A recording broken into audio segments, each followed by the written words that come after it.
Hello साथियों, आप सभी लोगों का सक्सेस प्लेटफॉर्म 259 पर एक बार फिर से स्वागत है। दोस्तों, इस वीडियो में हम ज्ञान बिंदु दरोगा के सेट नंबर 5 को डिस्कस करने वाले हैं। इससे पहले हम लोग सेट नंबर 1 से सेट नंबर 4 तक के प्रश्नों को डिस्कस कर चुके हैं और उसका वीडियो भी अपलोड कर दिया गया है। अगर आप इस चैनल पर पहली बार आए हैं तो चैनल को सब्सक्राइब करेंगे, लाइक करेंगे और शेयर करेंगे। साथ ही साथ बेल आइकन को प्रेस करेंगे। अगर आप बेल आइकन को प्रेस करेंगे तो वीडियो जैसे ही अपलोड होगी आप तक सबसे पहले पहुंचेगी। तो चलिए साथियों, इस सेट की शुरुआत करते हैं पहले प्रश्न के साथ। पहला प्रश्न है, भारत के 15 जनवरी 2023 को भारत ने, यहाँ पे क्या है ना, ने होना चाहिए, 15 जनवरी 2023 को किस देश को पेंटावैलेंट टीकों की 12,500 खुराक दान करने की घोषणा की है? तो यह जो है दान किया जाएगा भारत के द्वारा पेंटावैलेंट टीकों की 12,500 डोज यानी कि खुराक की। तो यह भारत किसको दान करेगा? क्यूबा को दान करेगा। प्रश्न संख्या 2 में कह रहा है कि भारत का पहला राष्ट्रीय मेट्रो रेल ज्ञान केंद्र किस शहर में बनाया जाना प्रस्तावित हुआ है? तो इसे दिल्ली में बनाए जाने का प्रस्ताव पारित किया गया है, जो कि भारत का पहला राष्ट्रीय मेट्रो रेल ज्ञान परिसर होगा। प्रश्न संख्या 3 में कह रहा है कि 11 फरवरी को फार्मूला ई रेस देश के किस शहर में आयोजित किया जाएगा? यानी भारत के किस शहर में आयोजित किया जाएगा? तो यह हैदराबाद में इसका आयोजन किया जाएगा 11 फरवरी को फार्मूला ई रेस, चूँकि वो हो चुका है। प्रश्न संख्या 4 में कह रहा है कि भारत का पहला 5G सक्षम ड्रोन IG ड्रोन द्वारा विकसित किया गया है। ड्रोन का नाम क्या है? तो इस ड्रोन का नाम है Sky Hawk. Option number C आपका राइट आंसर हो जाएगा। प्रश्न संख्या 5 में कह रहा है 2018 में वास्तुकला के क्षेत्र में प्रित्जकर आर्किटेक्चर पुरस्कार पाने वाले पहले भारतीय वास्तुकार का निधन हो गया है। तो वह कौन वास्तुकार हैं जो कि वास्तुकला के क्षेत्र में प्रित्जकर आर्किटेक्चर पुरस्कार पाने वाले पहले भारतीय थे? तो वह थे डॉक्टर बालकृष्ण दोषी। Option A number right answer हो जाएगा। अगला प्रश्न है प्रश्न संख्या 6, अमेरिकी उपराष्ट्रपति कमला हैरिस ने किस भारतीय अमेरिकी को राष्ट्रीय अंतरिक्ष परिषद सलाहकार समूह में नामित किया है? तो यह जो है राजीव बड़याल के द्वारा, ठीक है, अमेरिकी उपराष्ट्रपति है ना, उन्होंने कमला हैरिस को भारतीय, जो कि भारतीय मूल की हैं, भारतीय अमेरिकी को राष्ट्रीय अंतरिक्ष परिषद का सलाहकार समूह में नामित किया है। तो यह राजीव बड़याल ने। बढ़ते हैं अगले प्रश्न की तरफ। प्रश्न संख्या 7, प्रश्न संख्या 7 में कह रहा है कि सड़क सुरक्षा सप्ताह प्रतिवर्ष डैश को पूरे देश में मनाया जाता है। सड़क सुरक्षा सप्ताह किस वर्ष मनाया जाता है? सप्ताह है यानी कि 7 दिनों तक ये चलने वाला है। तो इसे 11 से 17 जनवरी तक मनाया जाता है, ठीक है। बढ़ते हैं अगले प्रश्न की तरफ। प्रश्न संख्या 8, पर्यटन मंत्रालय किस देश में दुनिया की सबसे बड़ी अंतर्राष्ट्रीय यात्रा प्रदर्शनी फितूर में भाग ले रहा है? तो पर्यटन मंत्रालय जो है स्पेन में, जो कि दुनिया की सबसे बड़ी अंतर्राष्ट्रीय यात्रा प्रदर्शनी होगी जिसका नाम फितूर है, उसमें भाग ले रहा है। प्रश्न संख्या 9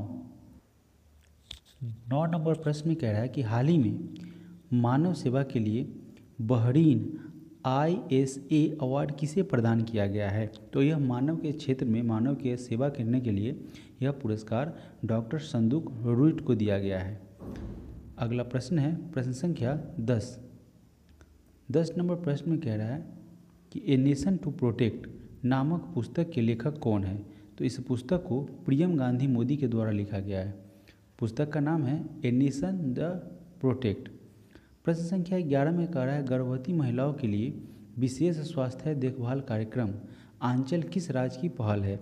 तो यह जो आंचल एक कार्यक्रम है जो कि राजस्थान सरकार के द्वारा चलाया जा रहा है और यह योजना जो है गर्भवती महिलाओं की स्वास्थ्य की देखभाल हेतु यह चलाया गया है। प्रश्न संख्या 12 में कह रहा है कि अक्टूबर 2022 में किस देश के साथ भारत ने मिसाइलों, रॉकेटों और गोला बारूद के निर्यात सौदे पर हस्ताक्षर किए हैं? तो भारत ने यह जो है रॉकेट, गोला बारूद, इस सभी के लिए एक एग्रीमेंट किया है आर्मेनिया के साथ।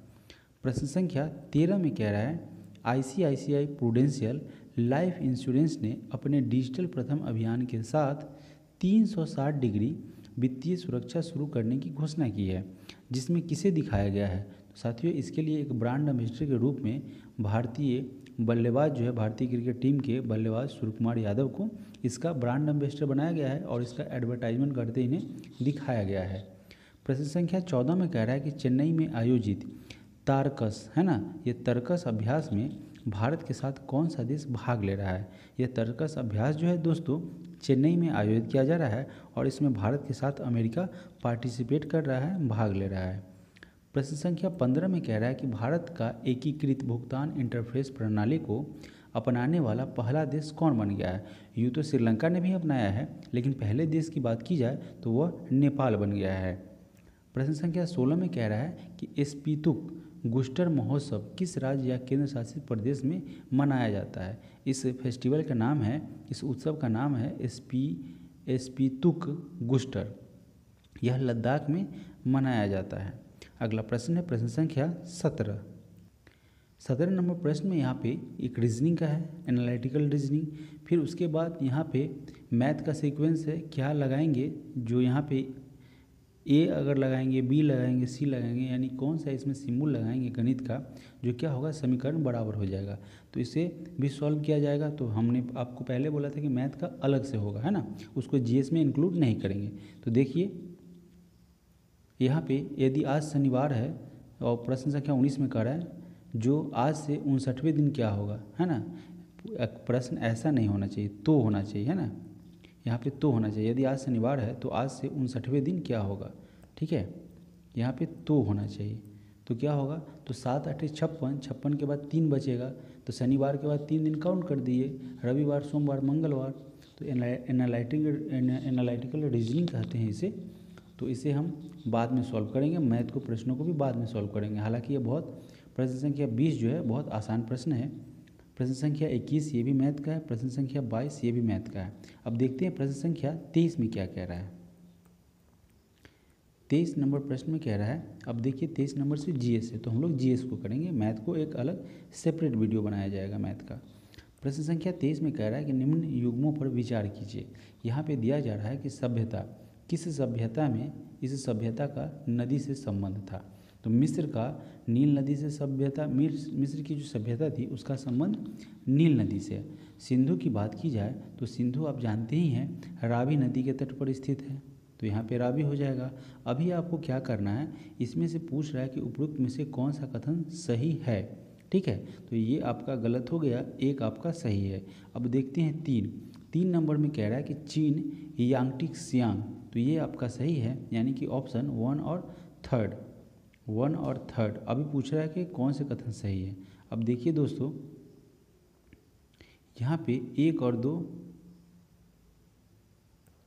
लेकिन इसके अलावा अगर बात किया जाए रावी नदी के तट पर है, लेकिन यह सभ्यता जो है सिंधु घाटी की सभ्यता वह सिंधु नदी के नाम पे ही पड़ा था, ठीक है साथियों। एक छोटा सा मिस्टेक हो गया मेरे से, रावी के तट पर तो वो है स्थित, लेकिन हुआ था ये सिंधु घाटी की सभ्यता किस पे नाम पे पड़ी थी, तो इसका संबंध सिंधु घाटी से हो जाएगा।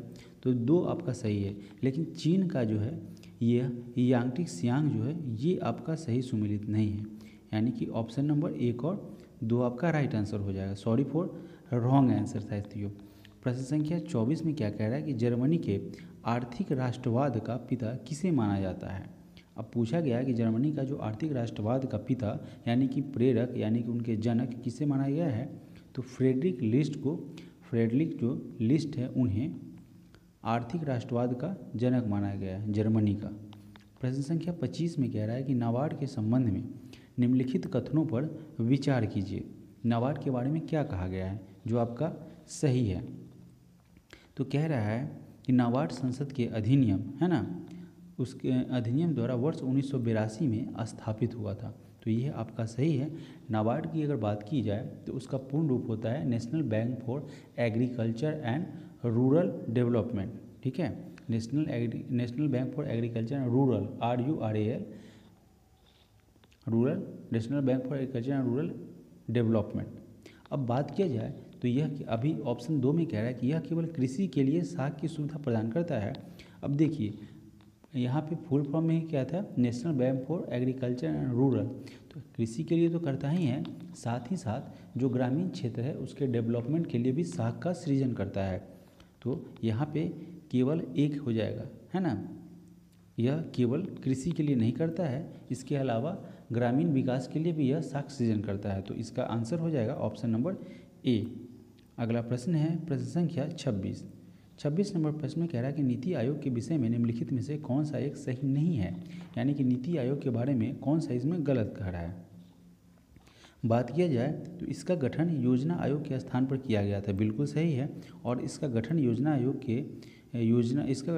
आयोग के जगह पर 1 जनवरी 2015 को इसका नाम बदल के नीति आयोग कर दिया गया था और इसके अध्यक्ष होते हैं प्रधानमंत्री। इसमें एक पूर्णकालिक अध्यक्ष होता है। अब देखिए नीति आयोग में जब प्राइम मिनिस्टर चेंज होंगे तो एक पूर्णकालिक तो अध्यक्ष नहीं ना होगा, है ना। तो यहाँ पे ये आपका गलत हो जाएगा और आपको ढूंढना क्या था साथियों, सही नहीं है, तो बी आपका गलत हो जाएगा। अब अगला ऑप्शन है सी। तो सी में कह रहा है कि इसका गठन जनवरी 2015 में किया गया। देखिए यहाँ पे मैंने बताया है 1 जनवरी 2015 को, तो ये आपका सही हो गया। और यह सहकारी संघवाद के सिद्धांत पर आधारित है, तो ये भी सही हो गया। आपको गलत आंसर ढूंढना था, तो ऑप्शन बी आपका राइट आंसर बन जाएगा। प्रश्न संख्या 27 में कह रहा है निम्नलिखित में से राष्ट्रीय खाद्य सुरक्षा मिशन के अंतर्गत कौन सी फसलें सम्मिलित है। तो इसके अंतर्गत गेहूँ, चावल और दाल को सम्मिलित किया गया है। किस मिशन के अंतर्गत, राष्ट्रीय खाद्य सुरक्षा मिशन के अंतर्गत। प्रश्न संख्या 28 में कह रहा है कि राज्य निर्वाचन आयोग नगरीय निकायों के निर्वाचन का संचालन किस अनुच्छेद के तहत करते हैं।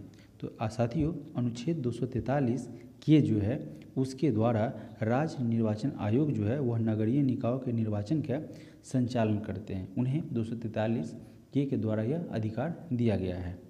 प्रश्न संख्या 29 में कह रहा है कि कौन सी परिस्थिति में चंद्र ग्रहण होता है। तो आपने देखा होगा चंद्र ग्रहण कब लगता है, जब वो पूर्ण होता है। तो पूर्ण चंद्र होगा तभी तो चंद्र ग्रहण लगेगा। ऑप्शन सी आपका राइट आंसर हो जाएगा। प्रश्न संख्या 30 में कह रहा है कि पेनाइन यूरोप, अल्पेशियन अमेरिका और अरावली भारत उदाहरण है। तो यह क्या चीज़ के उदाहरण है, तो यह पुरानी पर्वत श्रृंखला के उदाहरण है। अगला प्रश्न है प्रश्न संख्या 31 नंबर प्रश्न में कह रहा है निम्नलिखित में से किसे स्वर्ण द्वार का नगर कहा जाता है। अब बात की जाए स्वर्ण द्वार के नगर के नाम से का, तो वह सैन फ्रांसिस्को को स्वर्ण द्वार के नगर के नाम से जाना जाता है। ऑप्शन डी आपका राइट आंसर हो जाएगा। बढ़ते हैं अगले प्रश्न की तरफ। प्रश्न संख्या 32 कह रहा है कि साफ रात मेघीय रातों की अपेक्षा अधिक ठंडी होती है, ऐसा क्यों होता है। तो वह होता है विकिरण के कारण, है ना। विकिरण के कारण जो होती है वह साफ रात मेघों की रातों की अपेक्षा अधिक ठंडी होती है। दोस्तों आप वीडियो को लाइक करेंगे, शेयर करेंगे, साथ ही साथ अगर इस चैनल पर पहली बार है तो सब्सक्राइब जरूर करेंगे। और आपसे एक और रिक्वेस्ट है कि आप क्या करेंगे, वीडियो को कंटिन्यू करेंगे, वीडियो को पूरा देखेंगे, ठीक है। बढ़ते हैं अगले प्रश्न की तरफ। प्रश्न संख्या 33 नंबर प्रश्न में कह रहा है निम्नलिखित युग्मों में से कौन एक सुमेलित नहीं है, यानी कि यहाँ पे गलत कौन सा है उसे आपको ढूंढना है। अब देखिए एपीको आंदोलन की बात किया जाए तो यह पी हेगड़े, जिनका पूरा नाम था पांडुरंग हेगड़े, उनके द्वारा तो इसका संचालन किया गया, तो ये सही है। चिपको आंदोलन की बात की जाए तो इसे SL बहुगुणा यानी कि सुंदरलाल बहुगुणा ने संचालित किया था और कई महिलाएँ भी थी। उसके बाद ऑप्शन सी की बात की जाए तो ऑप्शन सी में है नर्मदा बचाओ आंदोलन। तो आपको क्या बोला है, गलत है। तो नर्मदा बचाओ आंदोलन भी सही है, मेघा पाटकर इसका संचालन किया था, मेघा पाटकर ने। और शांत घाटी आंदोलन है तो यह बाबा आमटे द्वारा नहीं बल्कि इसे सुंदरलाल बहुगुणा और अन्य केरल के किसानों के द्वारा इसे संचालित किया गया था, ठीक है। तो आपका डी गलत हो जाएगा। तो गलत आपको आंसर ढूंढना था, ऑप्शन डी आपका राइट आंसर हो जाएगा। प्रश्न संख्या 34 में कह रहा है कि ग्लोबल 500 पुरस्कार प्रदान किए जाते हैं। तो यह ग्लोबल 500 पुरस्कार किस क्षेत्र में प्रदान किए जाते हैं, तो पर्यावरण प्रतिरक्षा के लिए, ठीक है। ऑप्शन सी आपका राइट आंसर हो जाएगा। प्रश्न 35 में कह रहा है, दोस्तों मैं जल्दी नहीं कर रहा हूँ, प्रश्न आसान है तो मैं आगे बढ़ते जा रहा हूँ ताकि अधिक से अधिक जल्दी से जल्दी रिविजन कर लें। प्रश्न संख्या 35 में कह रहा है कि प्रदूषकों को उनके दीर्घकालीन प्रभाव के साथ दिए गए कूट की सहायता में सुमेलित कीजिए। यानी कि अगर कार्बन मोनोऑक्साइड है तो इससे क्या चीज़ की क्षति होती है, तो यह लीवर और किडनी को प्रभावित करता है, ठीक है। तो ए का यहाँ पे 1 हो जाएगा। अब बात किया जाए नाइट्रोजन के ऑक्साइड। तो नाइट्रोजन के जो ऑक्साइड होते हैं वह कैंसर के कारक बनते हैं, धूल कण जो है उससे श्वास संबंधी रोग उत्पन्न होता है और शीशा का केंद्रीय नर्वस सिस्टम को यह प्रभावित करता है। तो यह एक सीक्वेंस में ही इसका आंसर हो गया। तो इसका आंसर हो जाएगा option number C. Option C आपका राइट आंसर हो जाएगा। प्रश्न संख्या 36 में कह रहा है असत्य कथन का चयन करना है। अब क्या कह रहा है कि जीवाणु एक कोशिकीय सरल जीव है। तो हाँ, यह सही है। जीवाणु क्या है, एक कोशिकीय जीव है। जीवाणु केंद्रक विहीन होती है। तो हाँ, जीवाणु में केंद्रक नहीं होता है, यही बात ये कह रहा है, तो ये भी सही है। जीवाणु विषय पोषी एवं स्वपोषी दोनों होते हैं। तो ये भी आपका राइट आंसर है। और ऑप्शन डी में कह रहा है कि एजोटोबैक्टर एक सहजीवी जीवाणु है। तो यह एक सहजीवी जीवाणु नहीं है, बल्कि क्या है, यह एक जैव उर्वरक है। जैव उर्वरक है, जैव उर्वरक है। तो इस कारण से आपका option number D right answer बन जाएगा, चूँकि आपको गलत कथन को ढूंढना था। प्रश्न संख्या 37 में कह रहा है कि प्रोकैरियोटिक कोशिका में प्रकाश संश्लेषी तंत्र कहाँ पाया जाता है। तो यह झिल्लियों में पाया जाता है। ठीक है, प्रोकैरियोटिक जो कोशिका दो प्रकार के होते हैं, यूकैरियोटिक और प्रोकैरियोटिक।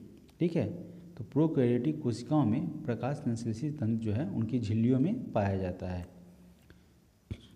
प्रश्न संख्या 38 में कह रहा है असत्य कथन का चयन करना है। इसमें भी आपको गलत बताना है कि इसमें से गलत कौन सा है।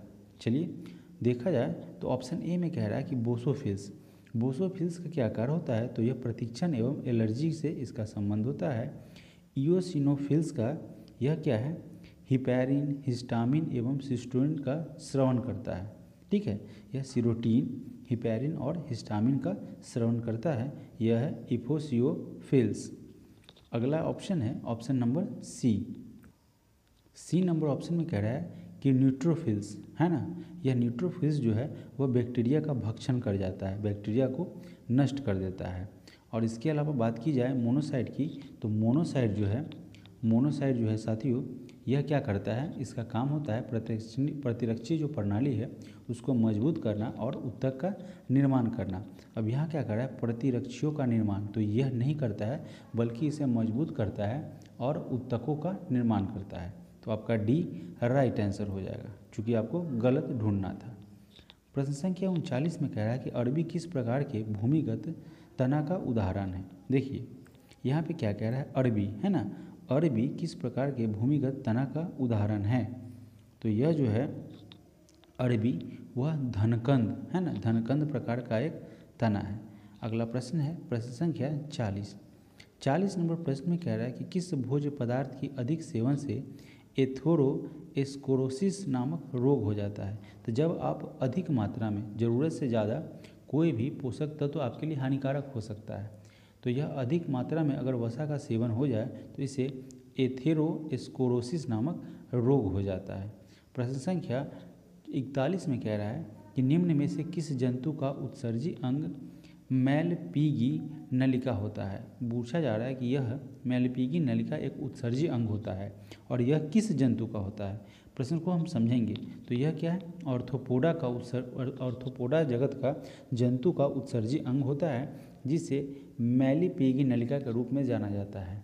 प्रश्न संख्या 42 में कह रहा है कि नेफ्रॉन की मुख्य कार्य क्या है। देखिए नेफ्रॉन किडनी में होता है, तो यह क्या करता है कि रक्त में जो भी गंदगी रहता है, यानी कि रक्त को प्यूरिफाई करने का काम करता है, गंदगी को निकालता है। इसके अलावा जो रक्त में ज़रूरतमंद पोषक तत्व है उन्हें बनाए रखता है।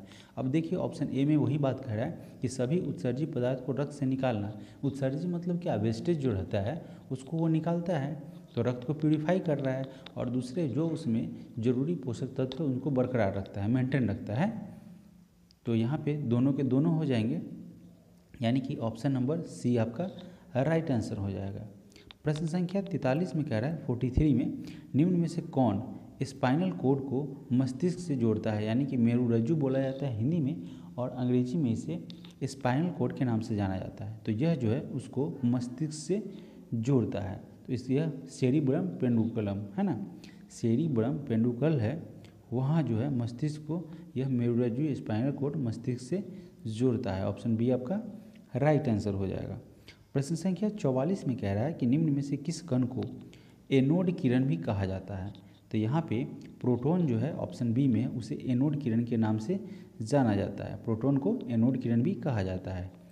प्रश्न संख्या 45 में कह रहा है कि निम्न में से किसमें हाइड्रोजन बंधन नहीं पाया जाता है। देखिए H2S है यानी कि हाइड्रोजन सल्फाइड है ना, इसमें क्या होता है हाइड्रोजन बंधन नहीं पाया जाता है। प्रश्न संख्या 46 में कह रहा है कि फायर अलार्म में निम्नलिखित में से किसका उपयोग किया जाता है। तो जब फायर अलार्म होता है वहाँ पे जो अलार्म लगता है ना, जहाँ पे जब मान लीजिए आग लगा हुआ है तो जो गाड़ी जा रही है आग बुझाने के लिए उसमें एक अलार्म लगा रहता है, तो फायर अलार्म बोलते यानी कि सॉरी ऐसा नहीं, वो तो दमकल में होता है। मान लीजिए कि किसी ऑफिस से बहुत बड़ा वहाँ पे एक फायर अलार्म लगा है, अगर आग लग गया तो उसमें क्या लगा होता है, तो उसमें साथियों फोटो सेल लगा होता है। ठीक है, फोटो सेल लगा होता है फायर अलार्म में। ऑप्शन नंबर ए आपका राइट आंसर हो जाएगा।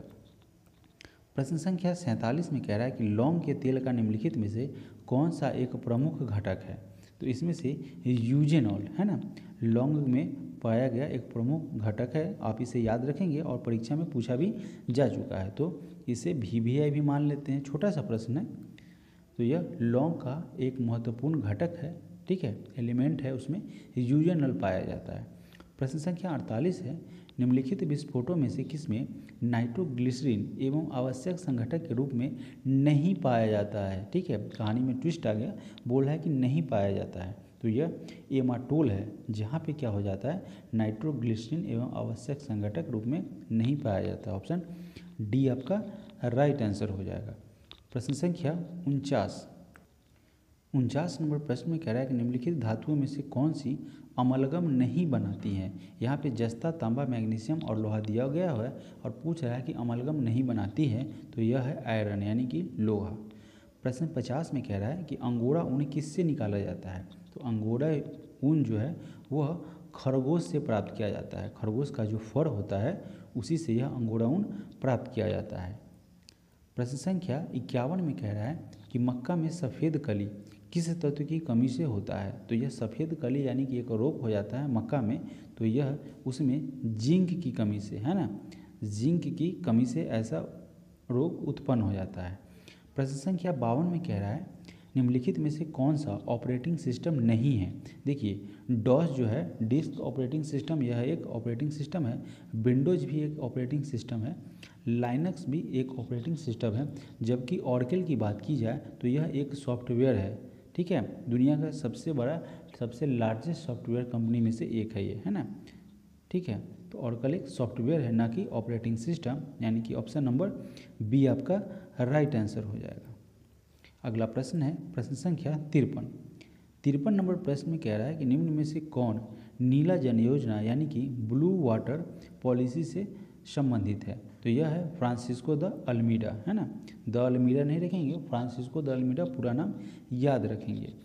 प्रश्न संख्या 54 में कह रहा है कि सल्तनत काल की प्रमुख मुद्राओं का पता निम्न कूट से पता करें। तो देखिए जब सल्तनत काल थी यानी इल्तुतमिश का भी कार्यकाल था, उसी समय सबसे पहले टंका और जीतल नामक दो धातु का जो है मुद्रा चलाया गया था, है ना।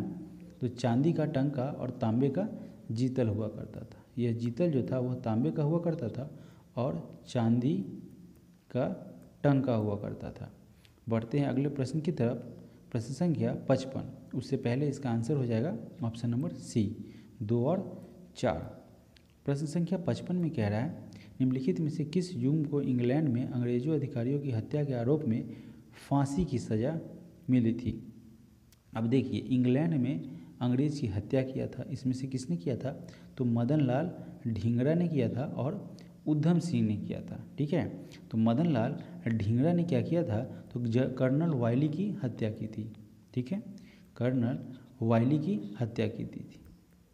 मदन लाल ढींगरा ने कर्नल वायली की हत्या की थी। और बात किया जाए उधम सिंह को, तो उन्होंने जालियाबाग के जो है नरसंहार का जो प्रमुख जिम्मेवार था, जो जिसके कारण ये हुआ था, जनरल ओ डायर, है ना, जनरल ओ डायर इसी की हत्या की थी, यानी इसको इंग्लैंड में जाके इन्होंने मारा था। अगला प्रश्न है प्रश्न संख्या 56 नंबर प्रश्न में कह रहा है कि किसके समय में जैन धर्म श्वेतांबर और दिगंबर संप्रदायों में विभाजित हो जाता था। तो श्वेतांबर जो हुआ करते थे, यानी कि श्वेतांबर दो गुट में बच गया जैन धर्म, एक श्वेतांबर और एक दिगंबर। दिगंबर बिना कपड़ों के रहा करते थे और श्वेतांबर श्वेत यानी कि सफ़ेद वस्त्र धारण करते थे। तो यह दो गुटों में बट गया था। तो यह हुआ था चंद्रगुप्त के कार्यकाल के दौरान।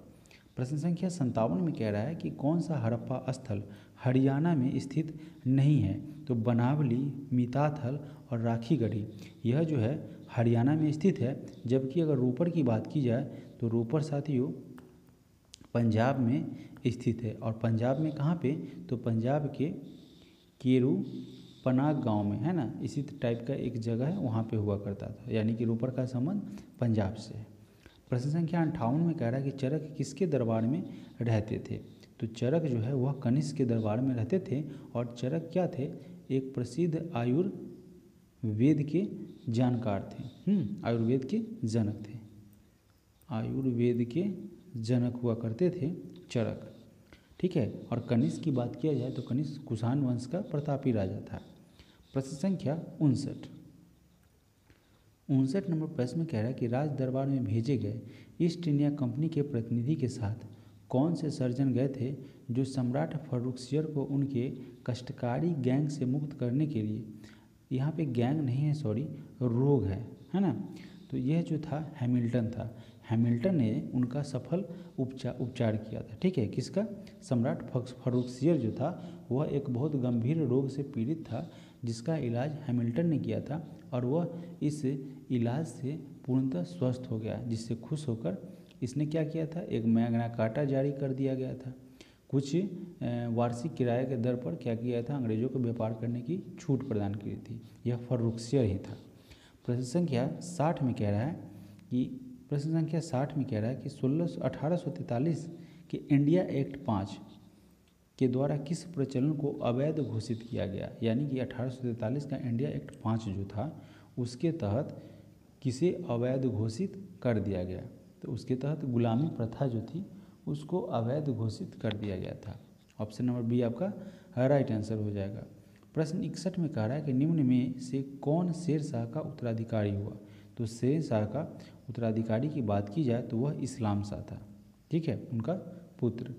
प्रश्न संख्या 62 की बात की जाए तो रूसी क्रांति के दौरान चेका क्या था, यह चेका का गठन किसने किया था। तो रूसी क्रांति के दौरान, रूसी जब क्रांति हुई थी उसमें चेका का गठन एक दल था, उसका गठन लेनिन के द्वारा किया गया था। प्रश्न संख्या 63 में कह रहा है निम्नलिखित में से कौन सा युग्म सही सुमेलित है, यानी कि इसमें से कौन सा आपका सही है। तो देखिए 1767 से 69 की बात की जाए तो प्रथम आंग्ल मराठा युद्ध, नहीं दोस्तों, प्रथम आंग्ल मराठा युद्ध की बात की जाए तो यह 1775 से 82 के दौरान हुआ था, है ना, प्रथम आंग्ल मराठा युद्ध। ऑप्शन 2 में कह रहा है कि 1790 से 92 के दौरान तृतीय मैसूर युद्ध हुआ था। तो ये आपका सही है, तृतीय मैसूर युद्ध 1790 से 92 के दौरान हुआ था। ऑप्शन सी में कह रहा है, यानी कि ऑप्शन 3 में कह रहा है कि 1824 से 26 के दौरान प्रथम आंग्ल बर्मा युद्ध हुआ था। तो ये सही है आपका, इसी दौरान प्रथम आंग्ल बर्मा युद्ध हुआ था। लेकिन ऑप्शन 4 में कह रहा है कि द्वितीय सिख युद्ध, साथियों द्वितीय सिख युद्ध की बात की जाए तो यह 1848 से 49 के मध्य हुआ था। ठीक है, 1848 से 49 के मध्य हुआ था। तो ऑप्शन यहाँ पे कौन हो जाएगा, द्वितीय सिख युद्ध आपका सही हो जाएगा, सॉरी ऑप्शन बी सही हो जाएगा और ऑप्शन सी सही हो जाएगा। ए और डी आपका गलत है, यानी कि यहाँ पे क्या हो जाएगा, 2 और 3 आपका राइट आंसर हो जाएगा। प्रश्न संख्या 64 नंबर प्रश्न में कह रहा है कि भारत में 15 अगस्त 1947 के पश्चात, यानी कि बाद भी किस औपनिवेशिक के विरुद्ध स्वाधीनता संघर्ष जारी रखना पड़ा था। तो इसके बाद जो है पुर्तगीज के साथ क्या था, यह स्वाधीनता का संघर्ष भारतीयों ने जारी रहा। उसके बाद वहाँ से हटा के गोवा पर वहाँ उसका अधिकार छीना, भारत ने वहाँ से उसे ख़त्म कर दिया पुर्तगीज का शासन, और तब गोवा भी की स्थापना एक राज्य के रूप में हुई। इस तरह से प्रक्रिया चलते रहा था। ठीक है, अगला प्रश्न है प्रश्न संख्या 65। सविनय अवज्ञा आंदोलन अंतिम रूप से कब वापस लिया गया। तो इसे 1934 में सविनय अवज्ञा आंदोलन को वापस लिया गया था। प्रश्न 66 में कह रहा है कि हिस्ट्री ऑफ ब्रिटिश इंडिया किसने लिखी है, तो इसे जेम्स मिल के द्वारा लिखा गया है। ठीक है, history of British India James मिल के द्वारा लिखा गया है। प्रश्न 67 में कह रहा है कि किसकी आत्मकथा के बारे में इतिहासकार लेनपूल ने लिखा है कि उसकी आत्मकथा उन बहुमूल्य लेखों में से एक है जो समस्त युगों में बहुमूल्य रही है। तो यह जो है कहा गया है बाबर के बारे में, लेनपूल ने उनके बारे में ऐसा कहा है। प्रश्न संख्या 68 नंबर प्रश्न में है कि ऐश्वर्या तेल क्षेत्र कहाँ स्थित है। तो यह ऐश्वर्या अगर तेल क्षेत्र की बात किया, यह एक तेल क्षेत्र है जिसका नाम है ऐश्वर्या, उस जगह का नाम है जो कि राजस्थान में स्थित है। प्रश्न संख्या 69 में कह रहा है कि हिंदुस्तान जिंक लिमिटेड का मुख्यालय कहाँ स्थित है। तो इसका मुख्यालय, हिंदुस्तान जिंक लिमिटेड का मुख्यालय उदयपुर में स्थित है। ऑप्शन ए आपका राइट आंसर हो जाएगा। प्रश्न संख्या 70 में पूछा गया है कि पीरमबेट द्वीप कहाँ पाया जाता है। तो यह गुजरात में पाया जाता है। पीरमबेट एक द्वीप है जो कि गुजरात में पाया जाता है, यानी वहीं पे स्थित है। प्रश्न संख्या 71 में कह रहा है कि कौन सा मिट्टी रेह, कल्लर, ऊसर आदि अस्थायी नामों से जानी जाती है, यानी कि इस नाम से किस मिट्टी को जाना जाता है। तो लवणीय और क्षारीय मिट्टी होती है उसे लेह, कल्लर तथा ऊसर मिट्टी के नाम से जाना जाता है। ऑप्शन ए आपका राइट आंसर हो जाएगा। प्रश्न संख्या 72 यानी क्वेश्चन नंबर 72 में कह रहा है कि कोयला एवं शंख नदी जब आपस में मिलती है, कोयना होना चाहिए, कोयला तो नदी नहीं है ना, कोयना नदी तो सुने हुए। कोयना एवं शंख नदी जब आपस में मिलती है तब वे किस नदी के नाम से जाना जाता है। तो वह क्या बन जाता है, जब कोयना और शंख नदी मिलती है तो वह ब्राह्मणी नदी बन जाती है। ऑप्शन ए आपका राइट आंसर हो जाएगा। प्रश्न 73 में कह रहा है कि राष्ट्रीय आपदा मोचन बल यानी कि NDRF का गठन किस वर्ष हुआ था।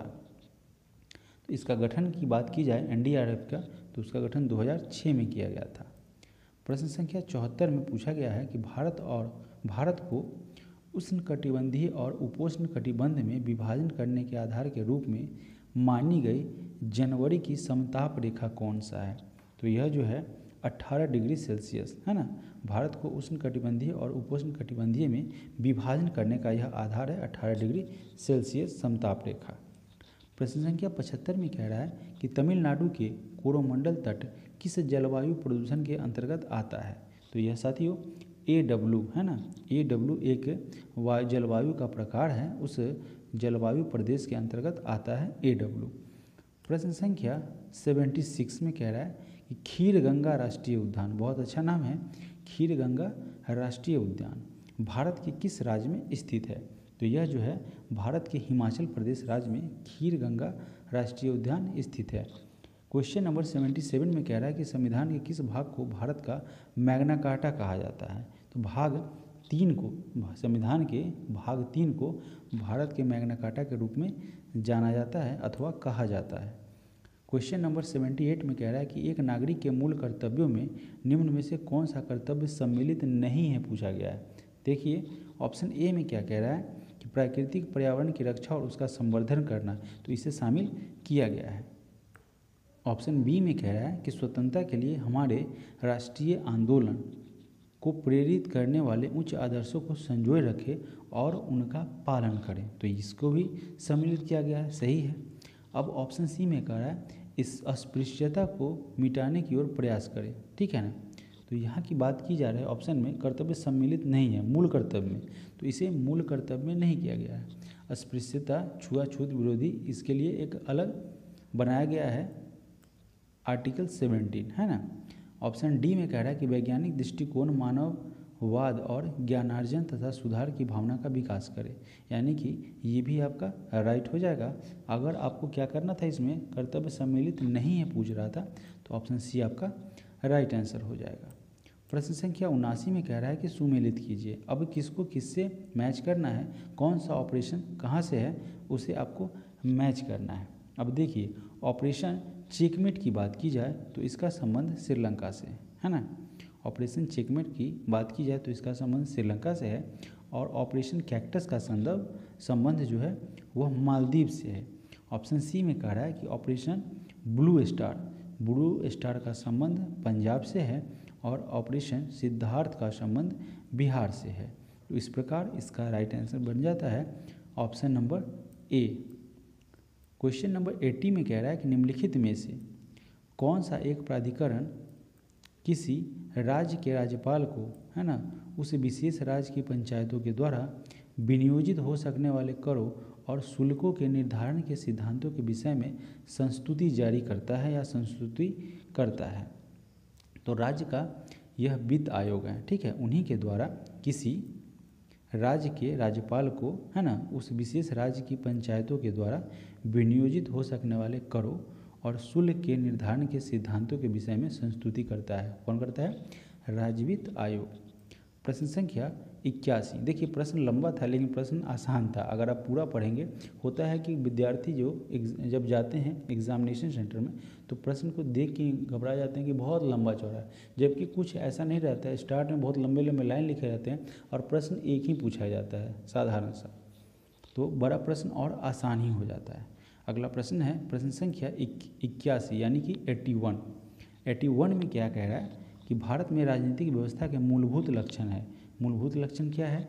राजनीतिक व्यवस्था के बारे में कह रहा है। तो यह एक लोकतांत्रिक गणतंत्र है, तो ये सही बात है। इसमें संसदात्मक यानी कि संसद का रूप की सरकार है, यानी कि सरकार संसद के द्वारा ही चलाया जाता है ना, संसद में ही चलाई जाती है, ठीक है। तो संसदात्मक रूप की सरकार है, ये भी सही है। सर्वोच्च सत्ता भारत की जनता में निहित होती है, तो जाहिर सी बात है जनता ही मालिक होती है, तो ये भी सही है। और यह एक एकीकृत शक्ति का प्रावधान करती है। क्या बोलते हैं, सिंगल सिटीजनशिप भी दिया जाता है, तो ये भी सही है। इस प्रकार आपका ऑप्शन डी राइट आंसर हो जाएगा, यानी कि चारों के चारों सही हो जाएंगे। प्रश्न संख्या 82 में कह रहा है कि अपनी राष्ट्रवादी प्रतिक्रियाओं में भारतीय संविधान के निर्माताओं ने अल्पसंख्यकों के हितों तथा भावनाओं के महत्व को कम करके आंका है। यह कथन किसका है? तो यह कथन है हाइवर्ड जेनिंग्स का, है ना। हाइवर्ड जेनिंग्स ने कहा है कि अपनी राष्ट्रवादी प्रतिक्रिया में भारतीय संविधान के जो निर्माता है, यानी कि भारतीय संविधान को जिन्होंने निर्माण किया है, जिन लोगों ने मिलकर, उन्होंने अल्पसंख्यक के हित को क्या किया है? उनकी भावनाओं को कम करके आंका है। यानी कि इसका मतलब कहना है उनकी अल्पसंख्यक के भावनाओं को इग्नोर किया है, यह कहा है हाइवर्ड जेनिंग्स ने। अगला प्रश्न है प्रश्न संख्या 83। 83 नंबर प्रश्न में कह रहा है कि निम्नलिखित में से किस ने भारत के उपराष्ट्रपति का पद संभाला है। इसमें 4 ऑप्शन दिया गया है और बोला गया है कि इसमें से किन लोग ने उपराष्ट्रपति का पद कभी भी अपने लाइफ में संभाला है। तो यह है शंकर दयाल शर्मा और मोहम्मद हिदायतुल्लाह, यानी कि ऑप्शन 1 और 4 आपका राइट आंसर हो जाएगा। अगला प्रश्न है प्रश्न संख्या 84। 84 नंबर प्रश्न में कह रहा है कि भारत सरकार में सर्वोच्च शासकीय अधिकारी कौन होता है। तो भारत के मंत्रिमंडल सचिव, ठीक है, भारत के मंत्रिमंडल सचिव इसके सर्वोच्च शासकीय अधिकारी होते हैं। प्रश्न 85 में कह रहा है कि भारतीय संविधान में न्यायिक पुनरावलोकन का आधार क्या है। तो यह जो है विधि द्वारा स्थापित प्रक्रिया है। न्यायिक पुनरावलोकन यानी कि उस निर्णय को फिर से दोहराना, है ना, तो यह विधि द्वारा स्थापित एक प्रक्रिया है। प्रश्न संख्या 86 में कह रहा है कि संविधान के किस प्रावधान में कहा गया है कि विधि के प्राधिकार के बिना न तो कोई कर लगाया जा सकता है और न ही एकत्रित किया जा सकता है। तो यह किस अनुच्छेद के द्वारा कहा गया है। तो अनुच्छेद 265 के द्वारा ऐसा प्रावधान किया गया है कि विधि के प्राधिकार के बिना न तो कोई कर लगाया जा सकता है जब तक उसका प्रावधान न हो जाए और न ही एकत्र किया जा सकता है। प्रश्न संख्या 87 में कह रहा है कि किस भारत पाकिस्तान संघर्ष के परिणाम स्वरूप बांग्लादेश स्थापित हुआ था। तो यह दिसंबर 1971 में स्थापित हुआ था। भारत पाकिस्तान के बीच संघर्ष हुआ था, उसके बाद बांग्लादेश अलग हुआ था भारत में से, तो यह हुआ था दिसंबर 1971 में। प्रश्न संख्या 88 में कह रहा है कि निम्नलिखित में से किस एक के लिए केशिकत्व एकमात्र कारण नहीं है। तो यह है पौधे की जड़ों में से जल का इसके पर्ण समूह की ओर बढ़ना। यह केशिकत्व के कारण नहीं होता है ना, पर्ण समूह पत्ता की तरफ नहीं होता है। तो यह आपका डी क्या हो जाएगा, नहीं आपको ढूंढना है। स्याही का सोखना केशिकत्व के कारण होता है। भूमिगत जल का ऊपर चढ़ना केशिकत्व के कारण होता है। और सूती कपड़ों पर जल की बूंदों का फैल जाना ये भी केशिकत्व के कारण होता है। प्रश्न संख्या 89 में कह रहा है कि कपड़ों को सुखाने के लिए निम्नलिखित अवस्थाओं का कौन सा समूह उपयुक्त है। किस अवस्था में कपड़ों का सुखाना बेहतर है, उपयुक्त है। तो यहाँ पे बात की जाए प्रबल वायु, जब हवा तेज होती है तो कपड़ा आसानी से सूख जाता है, उच्च ताप होगी तो कपड़ा आसानी से सूख जाएगा, और उच्च आर्द्रता यानी ह्यूमिडिटी होगी तो नहीं सूख पाएगा, जबकि शुष्क हवा में सूख जाएगा। यानी कि ऑप्शन 1, 3 और 4 आपका राइट आंसर हो जाएगा। प्रश्न संख्या 90 में कह रहा है कि त्योहारों के समय भवनों में लगाई जाने वाली लाइट यानी कि झालर रहती है, फेस्टिवल लाइट, वो किसका उदाहरण है? तो उसको श्रेणीबद्ध तरीके से एक सीक्वेंस में लगा रहता है, तो इसे श्रेणी परिपथ के नाम से समझेंगे। श्रेणी परिपथ के एक फार्मूला पर, एक टेक्निक पर, एक सिद्धांत पर इस लाइट का निर्माण किया जाता है, और इसी लाइट पर, इसी श्रेणी क्रमबद्ध के इस टेक्निक के माध्यम से यह लाइट क्या करती है, अलग अलग रोशनी अलग अलग कलर को प्रोवाइड करती है, या अलग अलग क्या बोलती है, अलग अलग सिस्टम में होता है ना कि कभी ऑन ऑफ जो होता है, उस प्रकार से बात की जाए। प्रश्न संख्या 91 में कह रहा है कि एक लंबी धारावाही परिनालिका द्वारा उत्पन्न चुंबकीय क्षेत्र क्या होगा? तो यह जो है परिनालिका के अंदर एक समान होगा। एक लंबी जिसकी धारावाही परिनालिका द्वारा हो जाएगी तो उससे उत्पन्न होगा चुंबकीय क्षेत्र, वह क्या होगा? परिनालिका के अंदर क्या होगा? एक समान का होगा। ऑप्शन बी आपका राइट आंसर हो जाएगा। 92 नंबर प्रश्न में कह रहा है कि डायोड को एक डैश के रूप में प्रयोग किया जाता है। डायोड को किस रूप में प्रयोग करते हैं? तो रेक्टिफायर का काम करता है डायोड। बढ़ते हैं अगले प्रश्न की तरफ। प्रश्न संख्या 93। डैश वह उपकरण है जिसका उपयोग मोटर गाड़ियों में दूरी मापने के लिए किया जाता है। तो देखिए, मोटर गाड़ी में ओडोमीटर लगाया जाता है, डिस्टेंस आपको बताएगा कितना किलोमीटर चला है, इस तरीके से एक मीटर लगाया जाता है, उस मीटर को ओडोमीटर के नाम से जाना जाता है। प्रश्न संख्या 94 में कह रहा है कि स्पेन के उस पेशेवर खिलाड़ी, टेनिस खिलाड़ी का नाम बताइए जिसे किंग ऑफ क्ले के रूप में, क्ले मतलब कोर्ट होता है, कोर्ट के किंग के रूप में जाना जाता है। तो वह साथियों राफेल नडाल, और पूरा नाम है Rafael Nadal Parera. Option D आपका राइट आंसर हो जाएगा। अगला प्रश्न है प्रश्न संख्या 95। 95 नंबर प्रश्न में कह रहा है कि संगीत के क्षेत्र में पुलित्जर पुरस्कार, आपसे पूछा जाए अगर प्रश्न ऐसा आ जाए कि पुलित्जर पुरस्कार किस क्षेत्र में दिया जाता है, तो आप साथियों इसे बोलेंगे संगीत के क्षेत्र में दिया जाता है। इसका आंसर हो जाएगा संगीत के क्षेत्र में। अब पूछा जाए कि संगीत के क्षेत्र में पुलित्जर पुरस्कार जीतने वाले पहले रैपर का नाम क्या है, तो अगर रैपर की बात की जाए तो वह पहला रैपर है केंड्रिक लैमर, है ना। केंड्रिक लैमर जो है उसे संगीत के क्षेत्र में पहला पुलित्जर पुरस्कार मिला था, और वह एक रैपर थे। ऑप्शन बी आपका राइट आंसर हो जाएगा। प्रश्न संख्या 96 में कह रहा है कि निम्नलिखित में से कौन सा शहर द गोल्डन ट्रायंगल नामक पर्यटन परियोजना का हिस्सा नहीं है नहीं है। तो लखनऊ जो है यह द गोल्डन ट्रायंगल नामक पर्यटन परियोजना का हिस्सा नहीं है। 97 नंबर प्रश्न में कह रहा है कि न्यूनतम साक्षरता, है ना, मिनिमम लिटरेसी की बात की जाए के आधार पर राज्यों एवं केंद्र शासित प्रदेशों की रैंकिंग आरोही क्रम में सजाए। आरोही मतलब क्या होता है? बढ़ते क्रम, यानी कि जहाँ पे लिटरेसी कम है फिर उसके बाद थोड़ा ज़्यादा है, फिर उसके बाद ज़्यादा है, असेंडिंग ऑर्डर में। तो बात की जाए 97 नंबर प्रश्न में, तो बिहार के बाद, है ना, बिहार के बाद अगर लिटरेसी की बात की जाए तो सबसे कम तो बिहार ही में है, तो बिहार से शुरू होगा, तो ऑप्शन ए ऐसे ही कट जाएगा। ठीक है। उसके बाद बिहार के बाद बात की जाए तो झारखंड नहीं होगा, अरुणाचल होगा। तो यहाँ पे ऑप्शन सी में ही ऐसा है, बिहार, अरुणाचल प्रदेश और उसके बाद राजस्थान। ऑप्शन सी आपका राइट आंसर हो जाएगा। प्रश्न संख्या 98 में कह रहा है कि सुमेलित कीजिए, इधर लोक कला है और दूसरा राज है। मेहंदी जो है वह किस राज्य से संबंधित है? मेहंदी की अगर बात की जाए तो यह राजस्थान में फेमस होता है। आपना की बात की जाए तो यह पहाड़ी क्षेत्र में है। ओड़ीपन की बात किया जाए यानी कि अड़ीपन की, तो यह बिहार का है। और चौकपुरना उत्तर प्रदेश की है, यानी कि सारे के सारे सीक्वेंस में है दोस्तों। इसका आंसर क्या हो जाएगा? 1 2 3 4 एक सीक्वेंस में, यानी कि ऑप्शन ए आपका राइट आंसर हो जाएगा। 99 नंबर प्रश्न में कह रहा है कि शराबबंदी लागू करने वाला पहला भारतीय राज्य कौन है? ऐसा कौन सा राज्य है भारत का पहला राज्य जिसने शराब को पहले बंद किया था? तो यह हो जाएगा गुजरात। प्रश्न संख्या 100 में कह रहा है कि रामचंद्र नारायण जी द्विवेदी किस नाम से विख्यात है? तो रामचंद्र नारायण जी द्विवेदी को कवि प्रदीप के नाम से जाना जाता है। दोस्तों इस तरीके से सेट नंबर 5 का 100 नंबर प्रश्न तक हम लोगों ने डिस्कस किया है, कवर किया है।